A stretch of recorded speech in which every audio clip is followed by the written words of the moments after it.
warahmatullahi wabarakatuh. Perkenalkan, nama saya Misha Pratiwi Putri. Saya dari kelas 11 IPS 2. Di sini saya ingin membuat video tentang menjelaskan 20 motif batik Banten.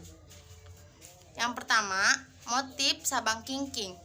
Motif dasar berupa segi empat dengan tumpulan dan sisi-sisinya yang berbulu. 2.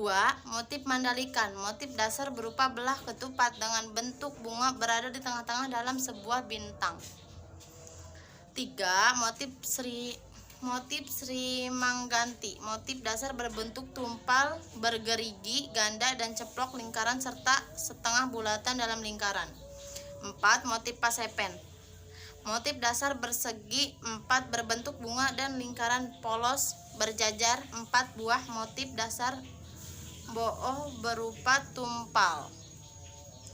Motif Panjantren. Motif dasar berupa bunga cengkeh dalam lingkaran dengan variasi motif bunga-bunga setengah lingkaran dari motif dasar.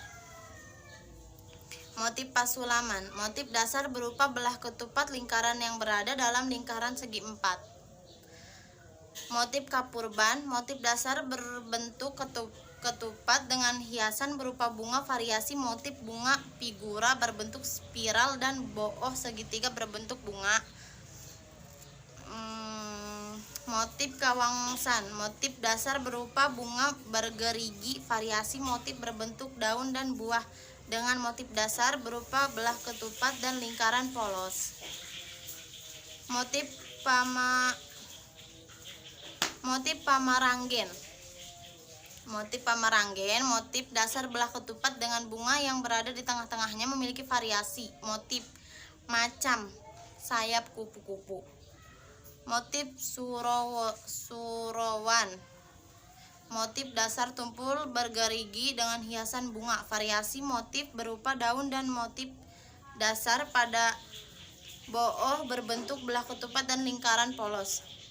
Motif Pancaniti. Motif dasar belah ketupat berbentuk bunga dan lingkaran polos yang berada di tengah-tengah bunga matahari. Motif Datulaya. Motif dasar belah ketupat berbentuk bunga dan lingkaran dalam figura sulur-sulur daun. Motif Memoloan merupakan salah satu jenis batik Banten yang namanya diambil dari bentuk sebuah konstruksi bangunan. Motif Debus. Batik Debus juga termasuk hasil kerajinan UMKM di bidang seni yang terinspirasi dari alat musik tradisional